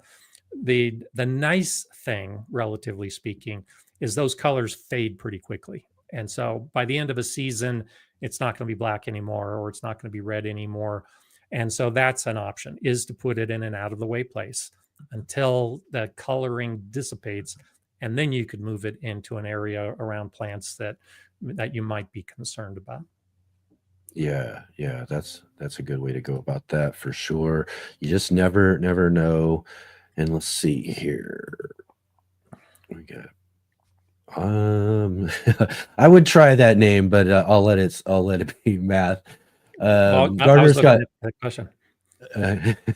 Did I see 200 gallons or so grow bags in your garden? If so, what do you grow in them and how do they compare to your raised beds? I'm guessing they are filled similarly. So no, I don't have grow bags that are nearly that big. My biggest grow Right. bag, I think I've got a couple 25-gallon grow bags, and I was Oh, growing okay. potatoes in those. Yeah. And I also grew tomatoes in my 25-gallon grow bags. Now I've got some metal raised beds, some animal troughs, the troughs like Yeah. cattle and horses would drink Yeah. out of. And so that may be what you think I have. But those are closer to 50 gallons. Mhm. And so I use 200's a those. lot. Yeah, so I'm guessing maybe there's an extra zero in there, but so I use my 40 and 50-gallon metal troughs to grow Mhm. my horseradish and my mint, the plants that I don't want escaping. But Yeah. particularly horseradish can have really deep and thick roots, so they need something more than just a grow bag. But think about the size of the plant that you're growing, and Mhm. you look at like the the containers that Tony uses for his potatoes. It's the same thing. They're all going to be uh, big enough for the size of the roots slash Mhm. tubers and plant stock that you are trying to grow in that container. So the bigger it is, the bigger the plant is that you can grow, or more of the plants that you can grow. Yeah. So if you had a big bigger one. I mean, the biggest I've got, I think, is like 45 gallons myself. Okay. They're big. I mean, I can fit Yeah. my whole self inside of them and sit inside of them and everything, you know. Yeah. And I've done similar things though, as far as filling them to, as far as the other part of the question there too, where I put logs and things in there to fill up space, and then use For those the really top big like ones. 12 plus inches or so, and then use like really good soil there. Is that's something you would do Yeah. as well too in But for the a smaller grow larger bags, size bag? like we were just talking about with the windowsill boxes, Mm, for the smaller grow bags, I do use a mix that has more peat moss because they will tend to dry out faster. But for the big ones, yeah, I use the same mix and the same basic method that I do in my raised beds. Bowtie, he's funny. He's like, come on, it's just Oh. pronounced just like it's spelt. Yeah, Methodicus says 200 Okay, is there you go. correct. Ah, Wow. So yeah, no, okay, I 200. don't have any that are that big in my garden. But yeah, Yeah, they are essentially raised beds, which is why I would fill them exactly the same way. yeah, right on. All right, yeah, 45. I mean, I just couldn't imagine 200 gallons, what that looks like. I mean, I mean, well, I mean, it's 4 times the size of the,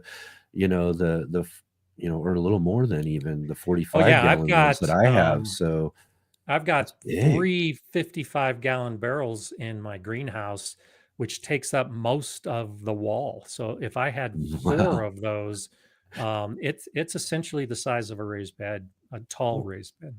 Yeah, yeah, that's big. You're gonna need a lot of soil. So again, Yeah, too, treat it I would be raised bed. using that same method of filling up as much of that, just like you would like your raised beds, like you said, and take up some of that room. All right, let's see here. Do you put hardware cloth under your compost piles to keep out voles, moles, or gophers? No, they're No. mostly not interested in a compost pile. And if you're doing a compost pile correctly, it's going to be a high temperature, so they're not going to be digging into your compost pile. And I'm making compost and then digging it out, putting it in a wheelbarrow, and putting it someplace else. And so any hardware cloth at the bottom was going to actually interfere with my garden fork or shovel. So I just keep it connected to the earth. And I know there are mice in there around the edges. That doesn't bother me either.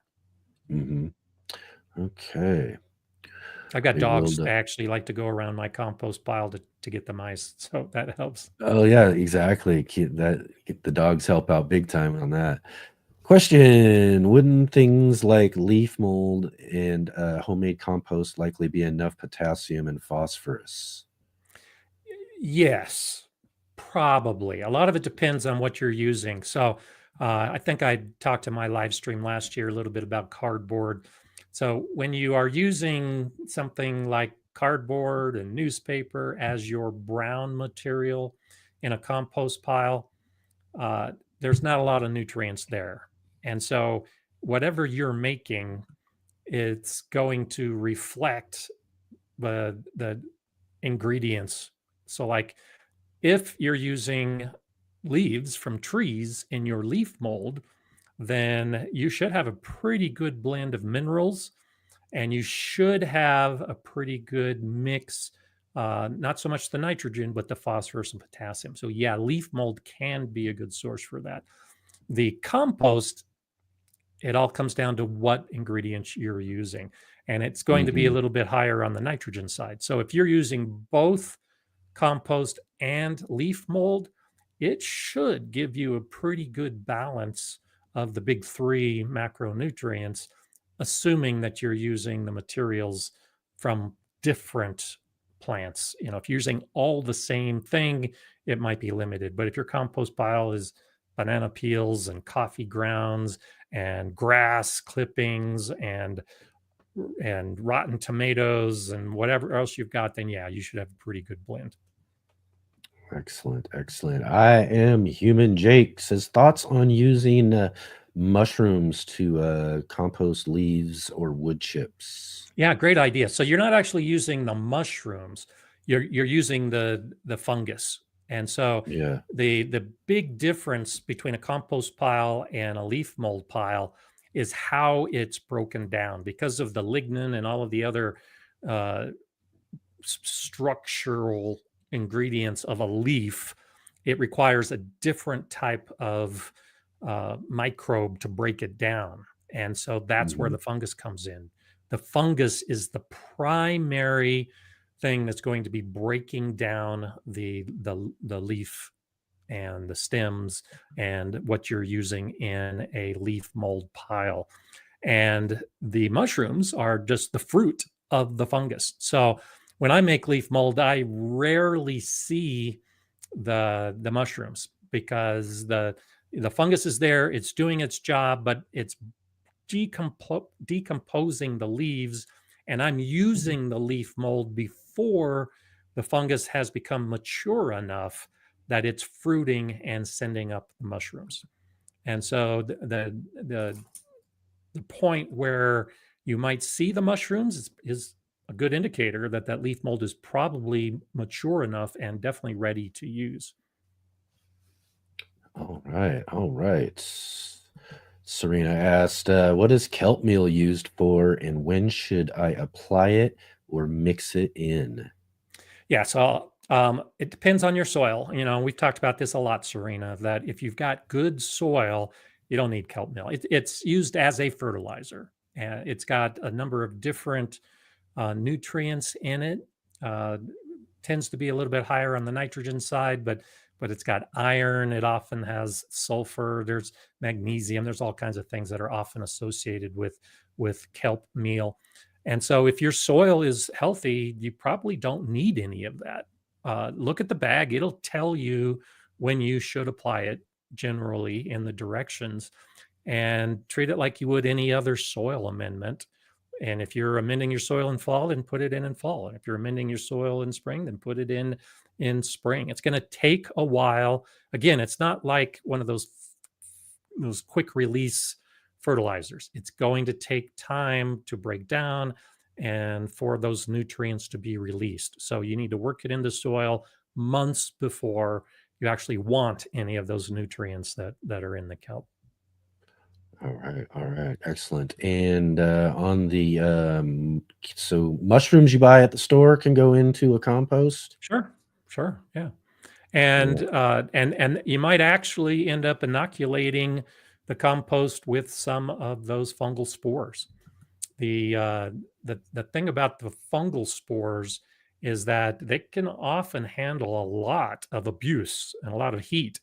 And so putting mushrooms in your compost pile, oh yeah, absolutely. They're going to be eaten by the bacteria right away. And the spores might actually be retained in the finished compost, and you spread that in your garden, and you may have mushrooms popping up in the future. I love it when I see mushrooms growing in my garden in springtime. When we have that brief period, which is about a month away, and we start getting the thunderstorms and the rain and the soil is moist all the time, my Yeah. garden just explodes with mushrooms because I've Yeah. got so much of the fungal network development in my raised beds. Mine Yeah. comes naturally from the leaf mold that I've grown or that I've Mhm. made, and so the spores are transferred into my soil through the leaf mold primarily, but it's also blowing in the wind. And so, yeah, you can definitely compost mushrooms. Yeah, yeah. Definitely do that for sure. Big Wheel Dog in the Soil was asking, have you tried square foot gardening? And did you get higher harvests than not growing that way? Was that a Big good Will method for Dog. you? I'm surprised you haven't seen my video on square foot gardening where I talk about the book. I show how to set up a square foot garden.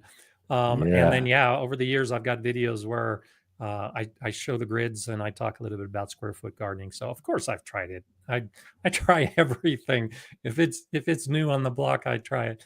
I Yeah. wouldn't say that I got higher harvests, because if you do square foot gardening the way that Mel Bartholomew, the author of the Square Foot Gardening book, lays it out, um, I don't necessarily agree with some of his spacing Mm. and the numbers that he says, and so I tend to actually grow more than what the recommended square foot gardening numbers are. So, Yeah. he might say put 4 lettuce plants in a square foot, and I'll put 6 or 8.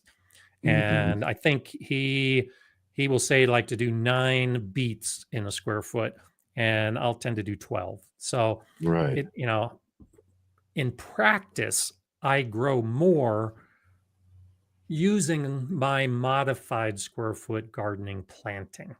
Yeah. Uh, and so that's kind of the way I approach it is I follow the basic square foot gardening method, but I use based on my own experience and also the spacing that the seed packet says. And I Mhm. tend to grow more by using that modified method. Yeah, it does it is a good way, especially in, like, raised beds as well too, Oh, and those absolutely. sort of things, containers, but, just a good way for you to kinda get yourself moved and adjusted to more intensive planting, and like you said, you can get in and do more, really squeeze things in if you need or Yeah. whatever, but it's a good base to get started It with, I is. It's a good suppose, target, if you're just and if you're just getting into trying to figure out how to get away from row gardening, that's a good. exactly. I talk about Mhm. that in my book. In my book, I've got a couple pages where I show how you can maximize the number of plants you put into your bed. And I use the square foot gardening method also. I refer to that in my book as well. But I show how you can get more by following the math and being able to extend every inch within your raised bed. And it comes down to, the assumption that your soil is good, that you have all the nutrients available, and that you can sustain that increased number of plants. And so, for a basic gardener who may still be building their soil, then yeah, the recommended square foot gardening numbers are ample and they should work fine. Because I've got the good soil and because I can focus on the math and draw out my grid to get the most plants in my bed, I tend to get more. Yeah. Right on. Like I said, everybody, thank you so much for all these just wonderful questions today. Jay dropped in a minute ago and asked, are the very basic NPK soil tests in the stores worth trying? Oh, sure. I Yeah, have one of these kits I still haven't even used yet. I might they're worth get out and try it. trying. They're when you talk about the the soil and the testing of the soil, and you compare it against a laboratory analysis versus the little store bought kit, the laboratory analysis, of course, is going to be much more precise. The, Mhm. the stuff you can pick up at the garden center or at a nursery will give you a basic idea. And so if you see a great deficiency of one of the macro ingredients, the NPK, um, then that should say, I need a professional soil test. If Yeah. it looks like everything's okay and your plants are doing fine, then yeah, you can skate another year without getting a professional soil test. The thing about the nitrogen, anytime you're testing the nitrogen in your soil, disregard the results pretty much. And there are a Really? lot of laboratories out, soil analysis laboratories that won't even test for nitrogen anymore. Mhm. Because what the research has shown is that the sample of the soil, the temperature of the soil will give you a different reading from one point to another. The dryness of the soil will give you a different result with the nitrogen from one point to another. And so it's really hard to narrow down the nitrogen levels in your soil. And so the home test might give you an idea of the nitrogen in your soil because so many labs are not going to give you that information because their testing is going to be imprecise. So that would be the only thing I might consider using a test for that to tell me what to Mhm. do is if I've amended a bed or if I'm ready to plant and I'm concerned about the nitrogen, you might get a fairly good number just to work with. But as far as the accuracy is concerned, what do you want? and that won't really be the big decision point. Yeah. Excellent. All right, everybody. Thanks for all of the questions. If you have maybe one or two more, drop them in real quick. But I was gonna get in and talk about one last thing here with you, because we aren't going to have you next month. And during kind of like this month, next month, again, as we touched on earlier, we're approaching last frost dates. We're, soil temperatures warming up. It's getting time to start transplanting things out into the garden. But some of us have been growing things indoors that we're going to move outdoors. So there is this hardening off process that some of us are going to have to do. Could you talk a little bit about hardening off indoor Sure. starts? Yeah. So, think about, I was just thinking about this the other day, trying to figure out a good analogy, because I've done hardening off videos, and I was thinking of doing one this year again, because it's been a while. Right. So imagine all of us cooped up in our houses all winter long, Yeah. and then suddenly the weather is great. We've got a hot spell, and we head out to the beach, and we're going to spend the day at the beach. And almost all of us have done this. And so you go to the beach and you go home, you're sunburned, you're miserable, you can't do anything, and you wonder why you did that, because the sun is just so harsh, and we do it to ourselves all the time. Plants are the same way. If you've got a plant that has been growing inside, it's doing great, and you just throw it out into your garden, it's just like us going to the beach. It's going to get beat up by the sun. The difference is that the plant is in the ground, so you can't put it back into your house, and you may fry that young plant. You may kill it by just going inside directly outside. So what you should do if you are wanting to go to the beach and spend time outside is do it incrementally. You spend an hour in the sun, and of course you're wearing sunscreen, and then the next week you might spend a couple hours more in the sun, and so by the time you are spending the whole day at the beach, it's not a big deal, because you've worked your way up to it. That's what you need to do with your plants as well. You need to incrementally get them exposed to the conditions that they're going to have in the garden. The harshest is the sun. So hardening off should take a matter of days. So the first day, you move your plant outside and you keep an eye on it. And it might only be an hour outside in the sun before you need to get it indoors, or I'll break it up a little bit and you can speed up the process a little bit. So it doesn't have to be either outdoors in the sun or indoors under lights. You can move it to a sheltered area. So on the very first day, I'll move my plants outside in the shade. That's kind of like sunscreen. Yeah. And so then after they've been outside for about an hour, I'll put them into the sun and I'll keep a close eye on them. And if after 20 minutes, they're starting to look like they're being affected by the sun, I move them back to the shade for another hour and then bring them indoors.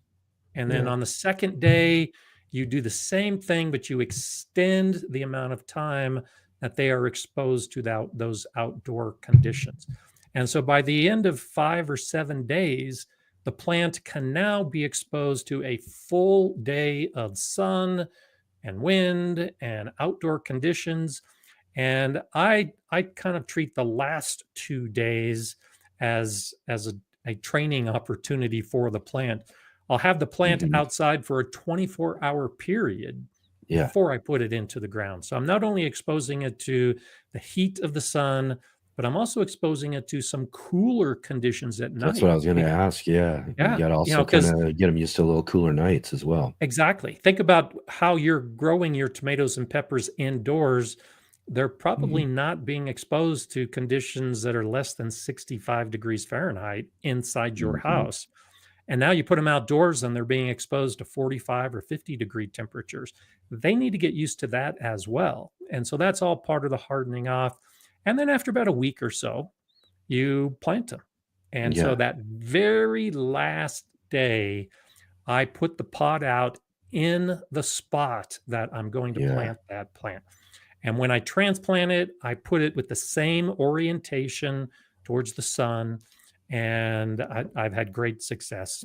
Yeah. The biggest mistakes that I've made in recent years is thinking the plant was stronger than it was.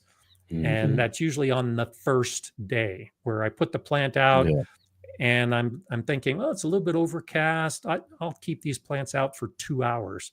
And I Right. go out after an hour and they're all wilted, and Yeah. sometimes the leaves are fried, and I've lost plants Yeah. through the hardening That's off what I was going to process. ask too. Is that sort of sense of, okay, so like first day you're talking about shade, but what if it's really cloudy out? Yeah. And you What's can get shade away with versus it. cloudy?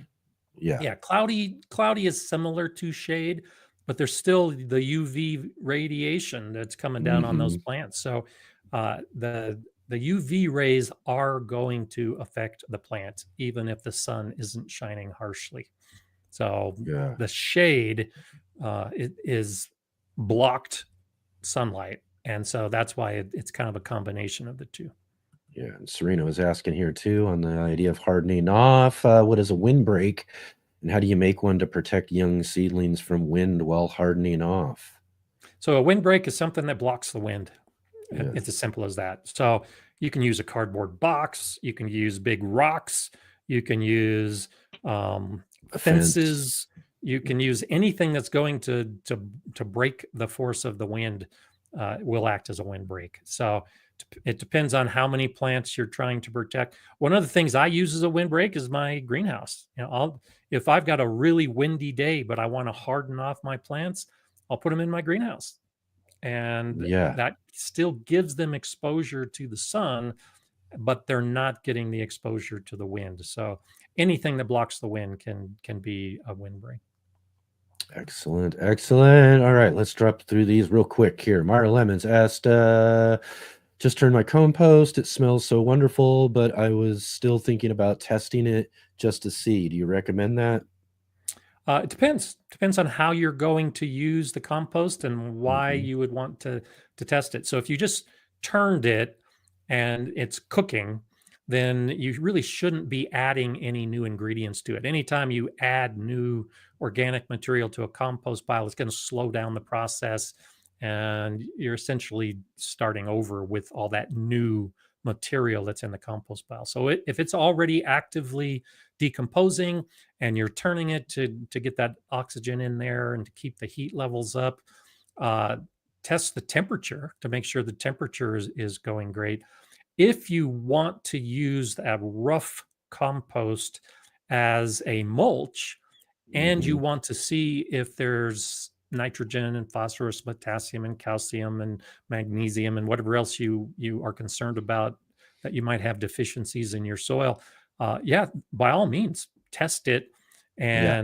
and then put it on your soil as a mulch. And when you water and it rains, some of those nutrients are going to leach down into your soil.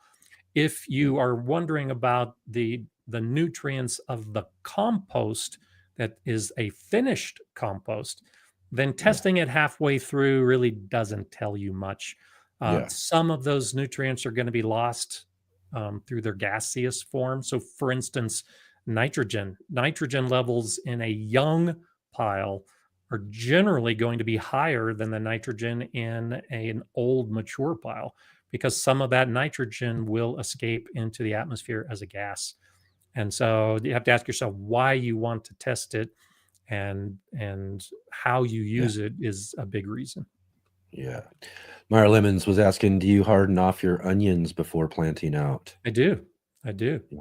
So I will grow my onions in flats, and then I'll pull them out individually when it comes time to transplant. But yeah, in fact, a couple years ago I lost some onions because onions are a very hardy, durable plant, and I left my onions out a little bit too long early in the hardening off process, and they wilted and fell over, and some of them didn't recover. And so it like most plants is important to harden off anything that you're really going to be putting out into the garden like that. All right. Last question, Okay. Sherry. Last question at all, not just from you, Sherry, or not really. I suppose we, whatever. But what can I do about an aggressive groundhog who comes to my back door, growls at me when I'm near the window? Oh Wow. gosh, I can imagine that, right? A groundhog. Every now and then we get some raccoons that'll come by. For the most part, they're pretty shy, but every now and then you'll have like a male one and they're in a group and they'll get a little hissy and kind of as they're walking by in the alley, and always gets me to step back just a little bit. But I can't imagine, you got some that growling groundhog at your back door.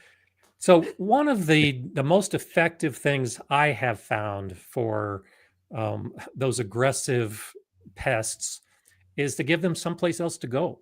So why is it coming to your back door? Do you have cat food or dog food or young plants or something that is attracting it to your back door? And if you can figure that out, why it's coming to your back door and why it's growling at you in the window, use that to your advantage and pick a back corner of your garden.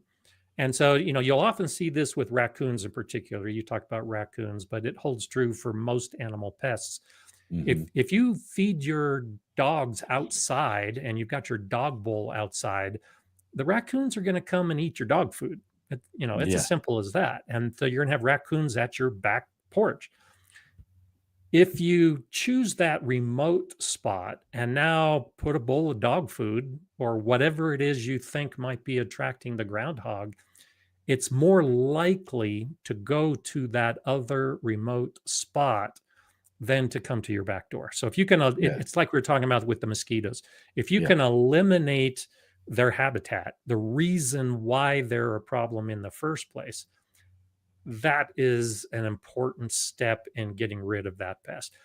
With the animal pests, if you give them an option. So I've done this many, many times over the years with squirrels, for instance, particularly aggressive squirrels, is you set up a feeding station. And my brother-in-law does this on his fence. He has a squirrel feeder on his fence and keeps it filled with peanuts and adds the primary food because they love the peanuts. And he never has a squirrel problem in the garden. Exactly. And so just give them what they want, right? Give them what they want, but give it to them someplace else. Yes, exactly. Just a little bit over here, please.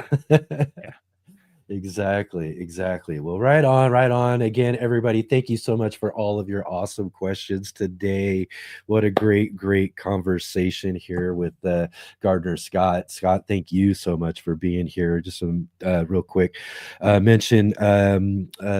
Link down below in the description to Gardener Scott's channel. I'm sure most all of you have subscribed, but if you haven't, get over there, check out what Gardener Scott's got growing on there at the Gardener Scott channel. His latest videos, how to grow strawberries in a green stock, just came out recently, as well as a video before that, how to divide chives.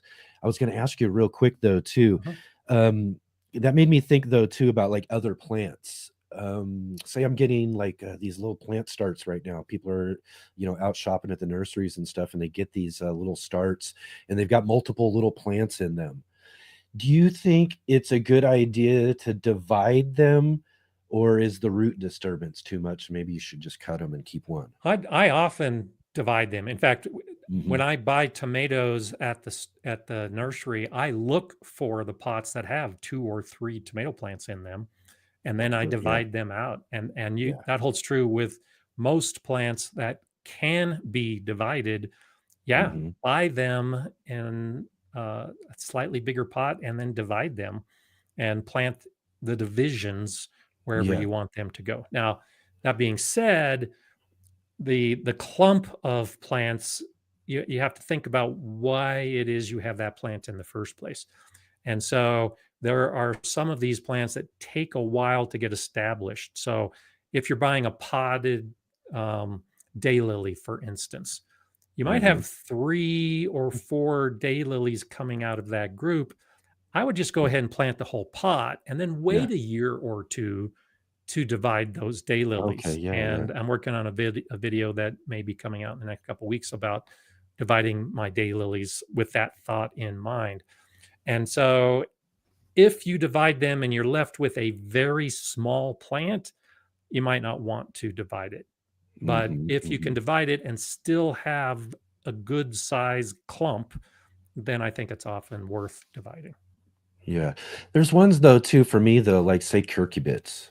They just don't like their roots messed with too Right. much, so I just And don't really so try to if do you that. happen to have a couple squashes, a couple watermelons, a couple cucumber plants that are growing in a pot, yeah, you're exactly right. They don't like the roots being disturbed, Mhm. and I don't think of those as a clumping plant. Yeah. And so I'll plant the whole pot, and then I'll wait to see which one is the strongest plant, and I'll often thin out the other one. Yeah, yeah, excellent, excellent. And I've got to mark this for our next conversation because it's really kind of got my interest peaked over the last couple of months as I started seeing some things out of the UK, wooloculture. So we're going to talk about that next time we get together. I want to Okay. talk about wooloculture. And again, too, Gardner Scott does live streams every Monday, 8 a.m. Pacific time. I believe that equates to 11 a.m. Eastern time, right on the Gardner Scott channel. So if you didn't get any of your questions answered today and you're still wondering about something, you can catch up with him bright and early tomorrow morning and get those questions answered there too. And again, too, what is your next live stream about? So tomorrow I'll be talking about sharing the gift of gardening Yes. and what that means. So Wow. how you can do, even for beginner gardeners, you can share the gift of gardening. So that's what I'll be talking about tomorrow. Well, that's perfect because that's kind of been our month-long subject here on the Let's Get Growing show because this month is April. It's National Gardening Month. And so I've been kind of promoting the idea that we're all already celebrating gardening every month as just gardeners in general.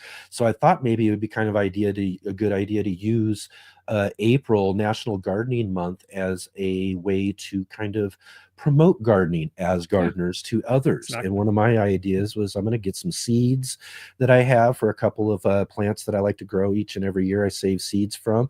So I'll make a couple little seed packets, maybe a little thing or something like that, and have like a little welcome type of thing to newer neighbors. I've been in my neighborhood for many years, so a lot of people do know me. Maybe I'll reintroduce myself to maybe some newer neighbors, go give them some seeds, and then invite people over to my garden. Exactly. That's exactly what I'm going to be talking about tomorrow. Yes, yes. And then talk about gardening, show them how easy it is for them to set them up. I've got some seeds for you to get started, and even more so, give me a call. Come on over anytime. I'll help you get it started. We'll get you planted. We'll get you growing and get some more gardeners out there joining this wonderful gardening community. Definitely. You got it. Awesome. That's it. I look forward to that. That sounds like a great live stream. And again, Gardner Scott, it is so awesome to have you. It's been wonderful this month too. 2 weeks in a row promoting this again too. One more last time. Thanks. Gardner Scott's Guide to Raised Bed Gardening. Wonderful book. If you didn't get a chance to check out last week's book club discussion with Gardner Scott, go back and check that out. And always wonderful to talk to you. And again, just really great again to talk to you. And we'll see you in another 2 months right here. But in 2 months. 2 months for our channel. Yeah. Just for our channel. You can always catch Gardner Scott. I'll be back tomorrow and next week. I'll be here. So I hope to see you at the Gardner Scott channel on Monday. Excellent. Again, thanks, Gardner Scott. Awesome. Bye-bye.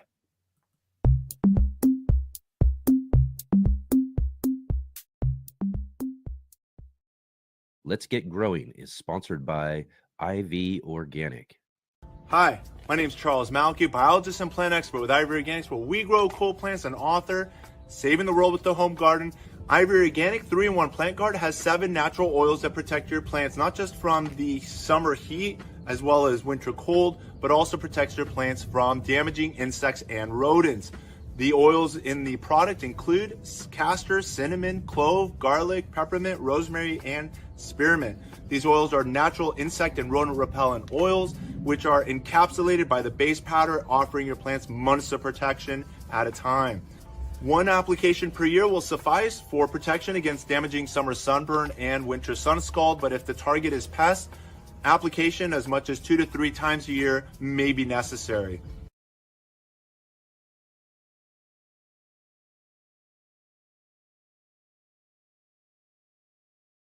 All right. Another awesome Q&A discussion with our good friend Gardner Scott from the Gardner Scott channel. Like I said, if you haven't already, which I'd be surprised if you haven't, get down below in the description, grab that link to Gardner Scott's channel, go over and check out his live stream tomorrow. Like I said, if you didn't get your question answered today, then you can go and get your question answered right there on his live stream tomorrow morning.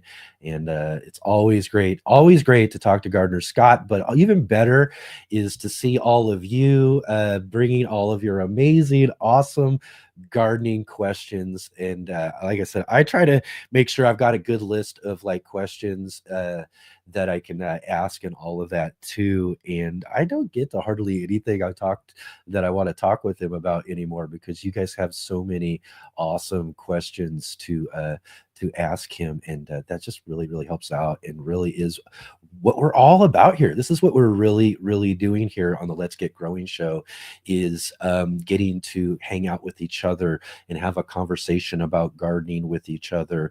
And just as much as I love having these conversations with all of these amazing garden these garden just I'm having a hard time doing this, but creators and YouTubers, authors, just all of these just amazing people who are just really awesome garden communicators on our show, and to interview them, I just feel so fortunate. But one of the things I love about this show is that it's also about you as well too. All of you who join with us each and every week here to be a part of the conversation too. That's a great thing about these live streams, the way they are, is that we get to have this conversation together.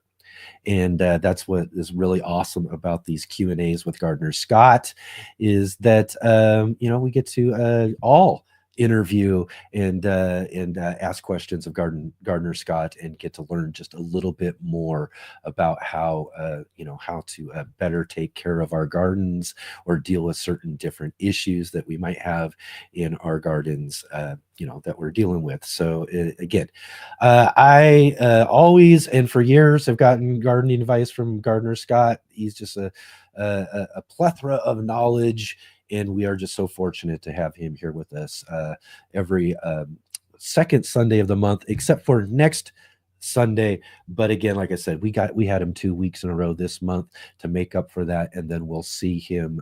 I guess that will be June, so he'll be back second week of June with us, and we'll have another great conversation with him. And and as well too, again, like I said, if you didn't get a chance to go check out last Saturday's show, we got to have a great conversation about urban green spaces and how cities across the world are doing it differently. And some here, whether it's the UK or even here in the States or other places, can do them better based on how other cities are doing them. Jason went and did a great tour around to a few different places around the world to check out some really awesome green spaces. So that was a great conversation. Plus, we got to meet Audrey Crawford from Audrey's Little Farm on Are You Following Me? And that was a great conversation with her. We finally got to learn just a little bit more about her farm. We did have her here on the Sunday edition several weeks ago to talk about her spring gardening summit, but it was great to get her back on the show to talk about her little farm, Audrey's Little Farm. And of course, again, like I said, last Sunday we had our monthly gardening book club, and that featured our good friend Gardner Scott, like I said, in his book Guide to Raised Bed Gardening. Get yourself a copy of this wonderful book. Support Gardner Scott, and come join with us next month for next month's gardening book club selection. We've got joining with us Craig LaHoyer, author of Epic tomatoes on the show. This is going to be really great. Great. As me and Mark talked about at the end of last week's show, this is a book I've been wanting to buy for a while. I see it all the time. Very, very popular over the last decade. Just an amazing book about tomatoes.